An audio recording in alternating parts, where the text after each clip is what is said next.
Hello everyone, welcome to study hub. आज के lecture में हम डिटेल में डिस्कस करने वाले हैं अहमदाबाद मिल मूवमेंट 1918, हिस्ट्री का बहुत इंपॉर्टेंट टॉपिक। इससे पहले हमने लास्ट लेक्चर में क्या पढ़ा था, चंपारण सत्याग्रह पढ़ा था, जहाँ पे क्या था कि जो लोकल फार्मर्स थे बिहार में, लोकल फार्मर्स को फोर्स किया जाता था ब्रिटिशर्स द्वारा इंडिगो ग्रो करने के लिए। बट इंडिगो प्लांटेशन जो थी वो सॉइल की फर्टिलिटी को कम कर देती थी, उसे इनफर्टाइल कर देती थी। लोकल फार्मर्स नहीं ग्रो करना चाहते थे, बट ब्रिटिशर्स फोर्स कर रहे थे लोकल फार्मर्स को ग्रो करने के लिए। तो अंडर गांधी जी ये जो चंपारण सत्याग्रह चलाया गया, इसके अंडर ये जो सिस्टम था तिनकाठिया सिस्टम, इसे अबॉलिश कर दिया गया। ठीक है, आज के लेक्चर में हमने पढ़ना है अहमदाबाद मिल मूवमेंट। अहमदाबाद गुजरात में है, तो गुजरात में ये पहला सत्याग्रह था गुजरात का। होता क्या है, 1917 में इंटेंस प्लेग जो है वो गुजरात में फैल जाता है। वहाँ पे जो कॉटन टेक्सटाइल मिल्स में काम कर रहे वर्कर्स थे वो या तो बीमार हो रहे थे, कुछ शिफ्ट कर रहे थे सिटीज़ की तरफ।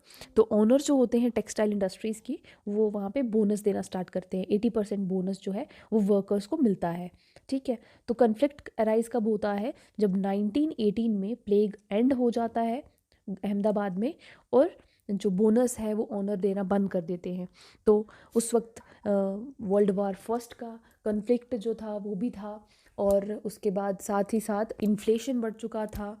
तो वर्कर्स जो थे वो डिमांड कर रहे थे कि उन्हें 50% डीए जो है, डियरनेस अलाउंस जो है वो मिलना चाहिए, बट मिल ऑनर जो थे वो 20% दे रहे थे। तो गांधी जी जो है वो डिमांड करते हैं 35% जो है उन्हें बोनस मिलना चाहिए। तो इसके बाद क्या होता है, हंगर स्ट्राइक जो है गांधी जी के द्वारा स्टार्ट करी जाती है 1918 मार्च में। नॉन वायलेंट स्ट्राइक जो होती है गांधी जी द्वारा स्टार्ट की जाती है। फाइनली क्या होता है, जो ऑनर्स थे वो एग्री कर जाते हैं 35% डीए देने के लिए। ठीक है, इसके बाद नेक्स्ट जो गुजरात में ही खेड़ा सत्याग्रह हुआ, first non cooperation movement and third Satyagraha. ठीक है, गांधी जी का थर्ड सत्याग्रह था ये। तो खेड़ा जो है स्मॉल डिस्ट्रिक्ट है नियर अहमदाबाद, गुजरात में ही। इस सत्याग्रह का जो मेन लीडर थे वो थे पटेल, वल्लभ भाई पटेल। ये भी 1918 का था, ये भी हम इसी लेक्चर में कवर कर लेंगे। तो अहमदाबाद खेड़ा जो है, खेड़ा में जो लैंड है वो वेरी फर्टाइल लैंड है for the cultivation of tobacco and cotton. ठीक है, जैसे कि हमने पढ़ा अभी, अहमदाबाद में कॉटन टेक्सटाइल मिल्स थी, तो कल्टीवेशन भी होती थी अहमदाबाद में कॉटन की, अभी भी होती है। तो इसके बाद due to drought and plague in 1918, और ड्रॉट सूखा पड़ गया था, वहाँ पे बारिशें नहीं हो रही थी, और प्लेग के कारण, जैसे कि 1970 में वहाँ पे प्लेग जो है वो इंटेंस प्लेग जो है फैल गया था। वहाँ पे फार्मर्स को काफ़ी सारी मुश्किलें सामने आई, वो टैक्स नहीं पे कर पा रहे थे।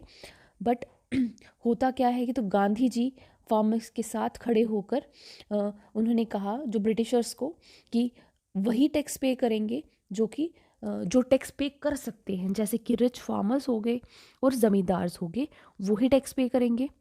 तो अल्टीमेटली जो गवर्नमेंट है, ब्रिटिश गवर्नमेंट थी, वो एग्री कर जाती है to suspend the tax for current year, उस ईयर के लिए, और नेक्स्ट ईयर के लिए वो टैक्स नहीं लेंगे। ठीक है, तो आज के लेक्चर को यहीं पे एंड करते हैं। अगर आपको हमारा लेक्चर्स पसंद आ रहे हैं तो लाइक शेयर सब्सक्राइब ज़रूर करें हमारे चैनल को। तो नेक्स्ट लेक्चर में हम कवर करेंगे रौलत एक्ट 1919। ठीक है, आज के लेक्चर को यहीं पे एंड करते हैं। Thank you so much.